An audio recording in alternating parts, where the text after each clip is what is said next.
Hey guys, welcome to Mitch's Music. Today, I'm going to talk through a couple of tools, including when to think about using a capo, what I look for when I decide that I need to use a capo, and things like that. So before we get into that, if you have not watched the other videos on learning by ear, then check them out. The very first one happened on Monday. It was talking about getting started, and this might seem really simple, but what we talked about is just being able to match pitch, like singing along with the song, and then finding a really simple song to figure out by yourself on guitar. And even though those seem simple, it's a lot better to start there than to um, just do. I've seen a lot of people have exercises on there that'll play like tones, and then you just try to guess the tone and stuff like that. That's fine, but I would rather you start more productive, and actually learning something and moving forward. And so starting simple with something like that is great. In video two on Tuesday, we talked about how to get started learning songs and a couple of just the layout of the fretboard. And once you find your first note, how to find the other notes a little bit easier. So once you find your first note, the other notes are a little bit easier to find because it narrows it down, especially if you find the key.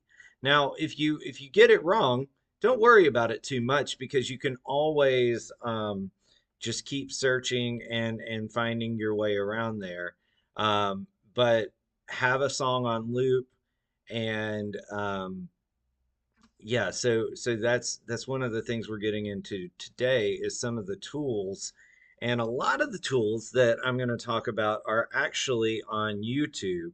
I don't have my live stream set up right now where I can go to my desktop, but if you take a look through the settings, you're going to be able to find most of the things that I'm talking about. So let's talk about those first, and then we'll talk about capos a little bit later in the video. So YouTube has a couple of functions that I'm not sure how long they've been there. I just noticed them there one day. But if you click on the settings of any video, you can slow them down, speed them up even.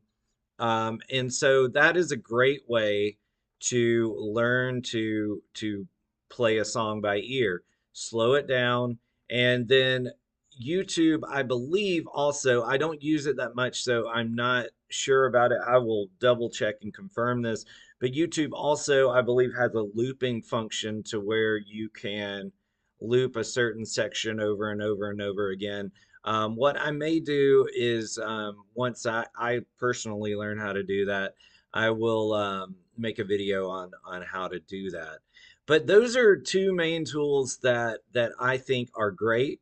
Um, if you just want to have more and more and more practice, just putting Spotify on random, or whatever music app you use, just kind of put it on random and try to learn the songs, kind of like I talked about I used to do on the radio.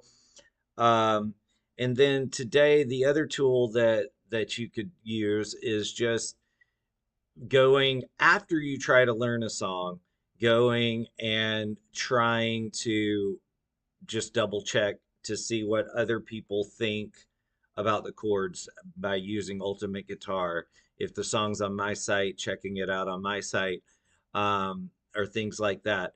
And then look at it and decide whether or not you agree with those chords. Like compare those chords to your chords, because what you'll find is not all the chords online are not always right.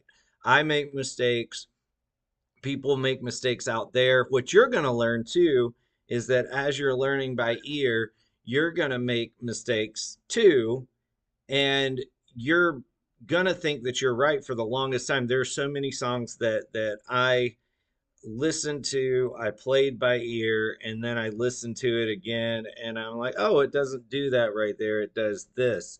And so it's fine to make mistakes. It's fine. Where you're all learning, working on these things, and improving as you're going. Morning, Rodney. Good to see you.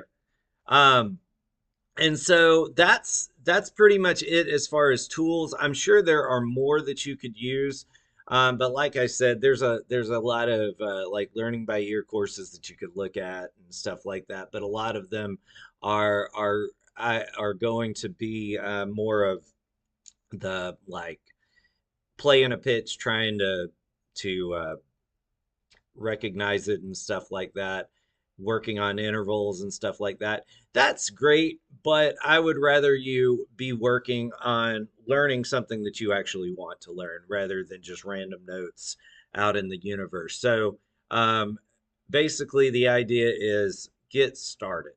And like I said in, I think, the second video, let me know what song you're working on. If you're trying to learn a song by ear, let me know what you're working on. I'll take a listen to it, and then I'll put my idea of what I think the chords are on there. If there's a song, if you're a member of my site and there's a song on there that you haven't done yet, maybe listen to it first, try to figure it out by yourself, and then go to my site and double check it there. That's another way that you could do it.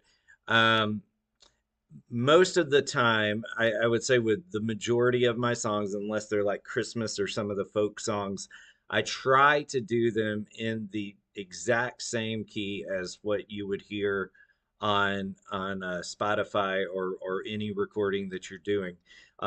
Some songs, especially the older songs, I've noticed that first of all, a lot of the books out there that have those songs, sometimes they put them in different keys. I've noticed that every single Hank Williams book I find that has a like sheet music for his stuff, they're in a completely different key than he originally did them in. And so I kind of just stopped looking at those books because yeah, it wasn't going to really help me, and it's not really going to help you because you want to play the songs in the keys that you hear them in on the radio.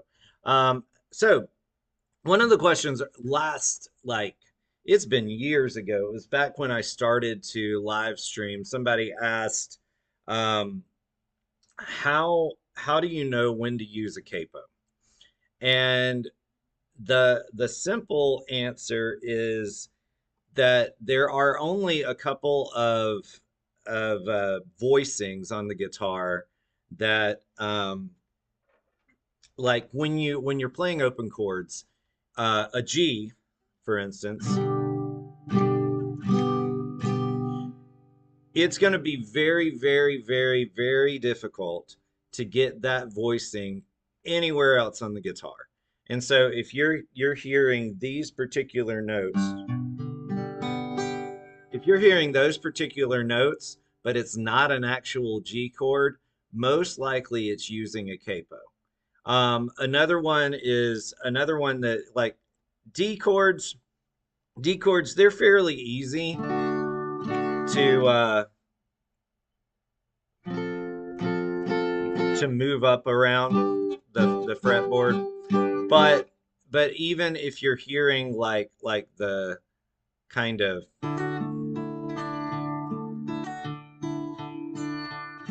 and you're hearing those common D type riffs or whatever, then but it's not in the key of D, most likely it's using a capo. And so those are things to listen for. If it is in a lot of songs with acoustic, uh, if you're playing an acoustic and it's in a flat key, most likely they're going to use a capo. So A flat, unless they're doing like chords like where they're doing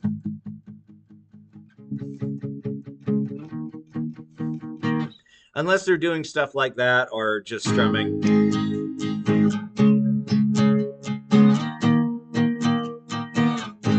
Unless they're doing stuff like that, you're probably going to want to use a capo.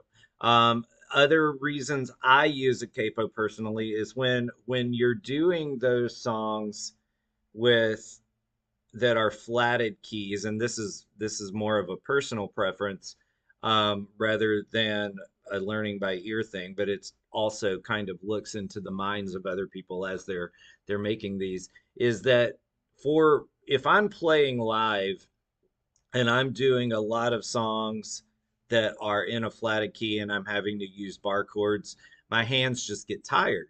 So another reason to throw in a capo, say you figure out the key, but it does use a lot of bar chords. Feel free to use a capo to make the chords a little easier to play with your hands, or just like conserve your strength, especially if you're playing if you get to where you're playing live and you're playing a long set, you're probably going to want to use capos on a couple of songs just to give your fingers a break. If I'm doing a lot of bar chords, my joint right here, like just it eventually gets to where I'm not going to grip the strings as much. And when I think it's gotten better, but it never completely goes away. So anytime you're playing a ton of bar chords, you're gonna have a little finger strength problem there. Um, and guys, that's pretty much all I got. If you guys have any questions about the stuff we've gone over today, um, tomorrow I'm going to do one more tomorrow on just giving you a little bit about how to get started in learning leads. And mainly it's just going to be a talking about some, especially in country music, some riffs that are commonly used, because that's the thing that's going to help you most. Like, I feel like at this point with me learning by ear, it's almost like I've been doing it for so long. I've heard so much that it doesn't seem like many of the times I'm hearing things new. So especially in country music, in some rock music, um, at some point I've heard it before, and I've probably played it before. And so at this point, it's getting to where when I hear something, I have a good idea of what it is. Now, if you're staying within the same style and you're learning songs within, like, say, classic country, um, if you stay within that style, you're probably going to get better and better at identifying things. And you're going to think, "Hey, I've got this learning by ear thing down." Then you switch styles, and then it's all some with some styles there're going to be some bridges to where you can um some things are going to cross over, but you're going to feel like you're starting over. So if I'm playing a style that I'm not used to, it's going to take me a little longer to get it. And it's the same thing with learning by ear. Um, so that's pretty much all I got for you guys today. Like I said, if you are trying to learn a song right now by ear, um, let me know in the comments below and I will check them out. I also wanted to say one more thing because I know that a lot of the people that are on my channel, um, and me as well, are in the path of some of these hurricanes. So I hope you guys are safe. I'm sure you're not watching this right now if you're in the path in Florida, but I hope you guys are safe, and we're praying for you. And I just hope everyone's well, and hopefully I'll see you guys soon. Have a great day, and I'll see you guys in the next video tomorrow.